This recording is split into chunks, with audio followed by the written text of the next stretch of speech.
Join me in this enchanting watercolor seascape painting. In this painting, we will be incorporating three fun and exciting techniques. The sketch required for this painting is provided here with a link in the description for you to download the image. I start by wetting the background of the lighthouse and I wet up to the horizon of this painting. That is, I wet all the areas above the rocks, leaving the lighthouse. After wetting the paper, use indigo color to paint the sky. You can see the consistency of the pigment in the palette. I found that the value of the indigo pigment is not enough, so I want to make a dark value. For that, I added only little amount of water to the indigo pigment to paint the sky. Apply the pigment as shown in the video and be careful to not paint inside the lighthouse. After applying dark value for the sky, tilt the board and allow the pigment to collect near the tape so that using a waste cloth you can remove those excess pigment.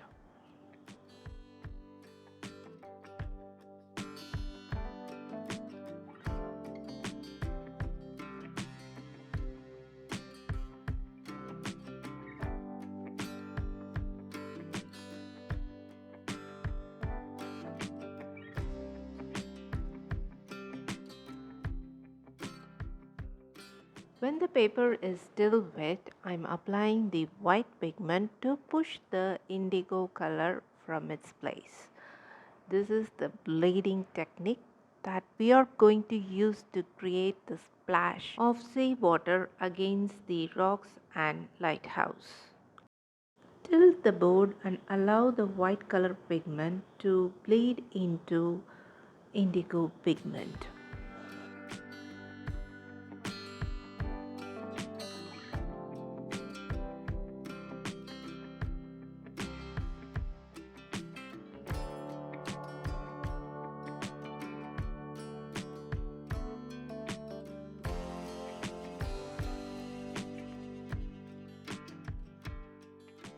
After painting with white pigment, we move on to next step, that is painting with dry brush technique. For that, first I remove all the water in my brush using a waste cloth. Then, without adding any water to the pigment, I lift the pigment with my brush. I check my brush with a waste watercolor paper, and when I am confident enough, I go over on my painting.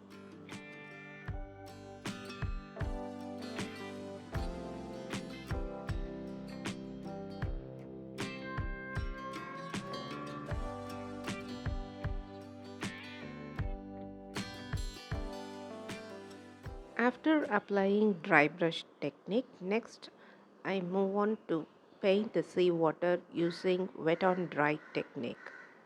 For that, I mixed the pigment with little amount of water and applying that pigment to paint the seawater.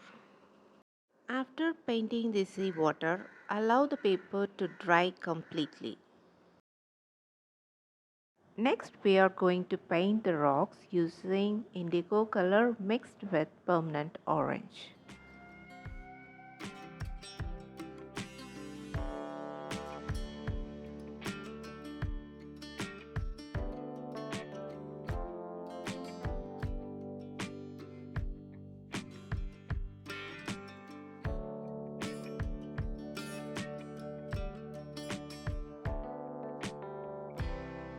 For the dark value of the rocks, I am using indigo color.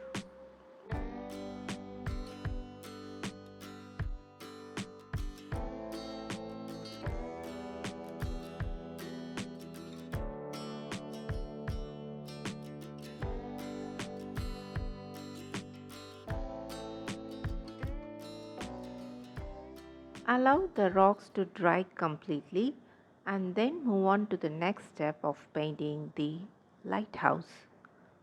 I used wet on wet technique to paint the red area of the lighthouse.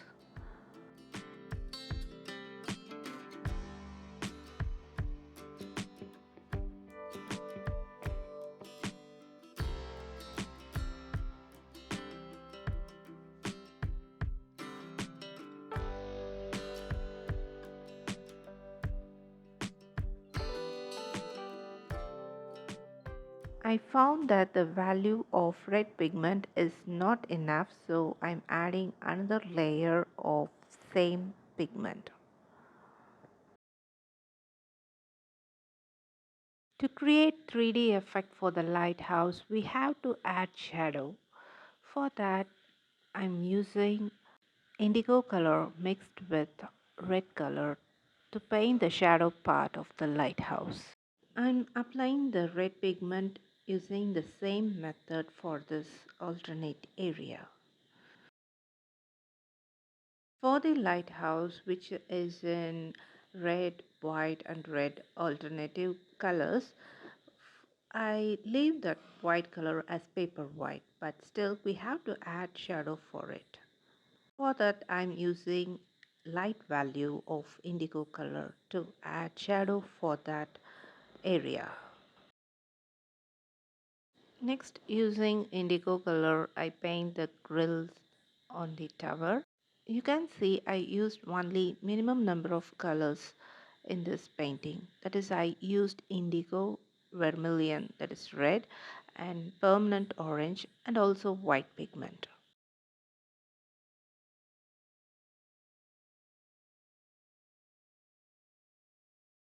At last, I'm using splattering technique for the glistening droplets due to the splash of water on the rocks and on the tower.